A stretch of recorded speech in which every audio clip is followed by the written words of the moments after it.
Picture this. Your favorite streamer ends a 5-hour chaos-fueled broadcast, waves dramatically, hits end stream, and poof, vanishes to a hammock on a tropical island, cocktail in hand. Yeah, no. In reality, they're still glued to their chair, eyes fried from the ring light, hearing phantom donation sounds like post-battle war bells, and wondering if they actually said, "Love you" back to that last sub. Like, they saying stream ended. You know how I have 4 hosts? All of them. Am I still streaming? I would hope. The screen may be black, but behind it they've entered level 2. Spreadsheet Dungeon. It's less beach vibes, more caffeine-fueled existential audit with a side of Discord drama. Welcome to the secret second shift. Stream's over, but the suffering has just begun. Post-stream cooldown, from hype train to chore train. Once the mic is muted, the first sprint is Twitch. Most creators download or mark their VOD, scrub accidental leaks, and fill in metadata so the archive gods remain appeased. Twitch Tracker's 2024 report shows viewers consumed 20.9 billion hours of content last year. The attachments. This chat leak is legit. Quinn found the VOD it came from. This conversation was happening during the live hype train event. Oh, which is wonderful until you realize every second needs proper titles, category tags, and sometimes copyright dispute forms before it earns a cent.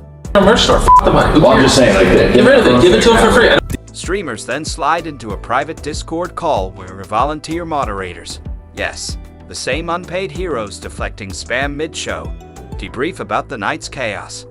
Academic work from Stanford and Reddit researchers notes that these mods perform community governance tasks that rival part-time jobs, yet do so for social capital rather than salary, which means detailed check-ins keep morale afloat. Veteran creators claim a rough 2 hours of off-camera admin for every hour live, a ratio echoed in dozens of Reddit AM, confessions, and small business case studies.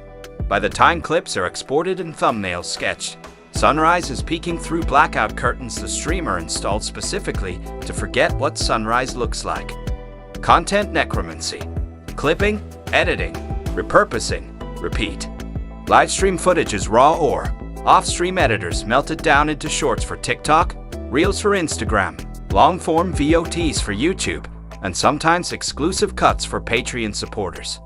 Automated highlight tools, such as Eclipse promise to let AI find your best moments, saving creators an estimated 4 to 5 hours a week by detecting spikes in chat and jumps in facial expression intensity.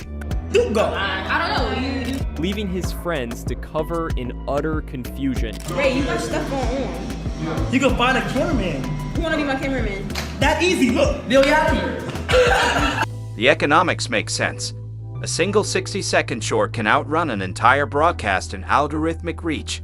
So streamers either become half-decent video editors or hire someone who is. Ludwig Ahgren's legendary 31-day subathon famously rotated a small paid crew to clip and upload in real time while Ludwig slept, which kept Discovery churning and ultimately pushed him past Ninja's subscription record. Business in the front, party on the stream, sponsorships and brand calls. If a mid-tier streamer is mysteriously unavailable at noon on a weekday, chances are they're in a Zoom grid negotiating CPMs. Research from Northwestern's Kellogg School points out that publishers have paid up to $50,000 per hour for top-tier sponsored airtime. Even though ROI is hit or miss for most titles, the pressure to secure brand deals ramps up because a standard Twitch subscription splits still hovers around 50-50, with rare exceptions for select Partner Plus status that grants 70% of the cut only after clearing high subscriber thresholds. That math nudges creators to diversify.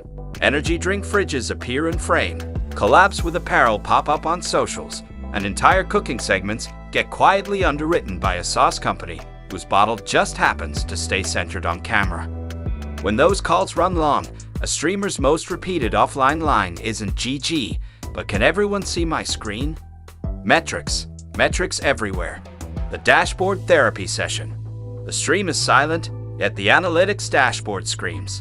Platforms such as Streams Charts show how Gauls logged 34.6 million hours watched in Q1 2024, while Jinxie and Kaisenet followed at 29.3 million and 24.6 million respectively. Numbers like these turn into both aspiration and anxiety for everyone below the leaderboard. Average watch time dips can be cyclical. Holidays, big game launches, global sporting events. But when Twitch's concurrent viewership wobbles, creators refresh those graphs with the nervous fervor of day traders tracking meme stocks. They also rifle through retention curves, click-through rates on clips, and follower churn, searching for patterns they can fix before tomorrow's show. It's equal parts data science and horoscope reading, often done at 3 a.m. in sweatpants. Skill grind and self-care. Gym, scrims, giant chug jugs of water. Contrary to the stereotype of eternal basement goblins, many streamers treat off-camera hours like off-season training camps. Competitive FPS personalities schedule daily scrims to keep flick accuracy sharp, while variety hosts pre-play single-player titles so they never stumble on a puzzle in front of 1-0-0-0-0 back seat gamers. Fitness vlogs sprout because a ring light is kinder when paired with some dumbbells. Even Ludwig credits morning lifts for surviving his marathon content calendar, as fans documented in behind-the-scenes TikToks. And yes, hydration jokes are a meme for a reason. Multi-hour sessions under LED panels would parch a cactus. Yet self-care also means mundane things like filing quarterly taxes, replacing the chair arm that snapped mid-match, and maybe seeing humans who aren't represented by usernames. Community care and parasocial juggling. The camera may be dark, but Discord pings still light up the night. A 2023 study on social live streaming use and well-being found that actively chatting with favorite streamers correlates with higher reported well-being among viewers, mediated by increased social capital. Streamers therefore host after-hours voice hangs, movie nights, or spontaneous Q and sessions to feed that bond. The flip side, every additional parasocial tether adds moderation load. Volunteer mods, whose complex decision-making processes have been mapped out by HCI researchers, often DM the creator about policy tweaks, conflict flare-ups, or that one chatter who keeps sending messages in all caps about conspiracies. Community care is unpaid labor, but without it, the next broadcast risks descending into Lord of the Flies with emotes. Mental health, the invisible boss fight. Streamer burnout headlines aren't clickbait. They track with a broader surge in workplace exhaustion. Forbes reported that 66% of U.S. workers felt burned out in 2025, an all-time high. Creators occupy a special corner of that statistic because their job requires public good moods on demand. Some hide stress until a teary, "I'm taking a break" tweet storm, while others preemptively bake self-care routines into off days. Therapy appointments, yoga, scheduled doom scroll bans. Twitch's own educational blog now lists wellness modules right next to monetization tips. A tacit admission that just stream more is not a sustainable business plan. A cautionary case is marathon streamer Emily CC, who has been live over 100 consecutive days. News write-ups describe her record-breaking subathon as both a triumph and a loneliness spiral. The stream never goes dark, but birthdays and holidays blur together on camera. It's hard to clock out when your audience sees every minute as potential content. Extreme cases. IRL streams in 24/7 lifestyles. IRL backpack rigs with multiple modems and hot swappable batteries have turned real life into an endless set. Take Phantom, whom GQ profiled as a new class of celebrity for streaming everything from sneaker shopping in New York to late-night taco runs. The article notes he's built a multi-million-dollar empire off that always-on accessibility. For creators like him, off-camera is an endangered species. A quick shower behind a frosted glass door or a muted subway ride might be the only sliver of privacy left, and even those moments are shrinking as hardware improves. The stat sheet, but make it fun.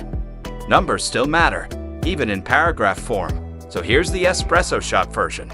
The default Twitch subscription split is 50-50, which nudges creators to hunt sponsorships where WSJ-cited deals can hit $50 an hour for marquee names.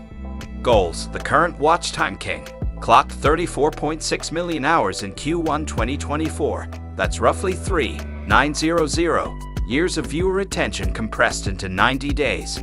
Meanwhile, the average just chatting broadcast now draws more eyeballs than any single game genre, reflecting the platform's shift from pure gameplay to personality-driven talk shows. The data dashboard is so granular that many creators joke they know their viewers' sleep cycles better than their own.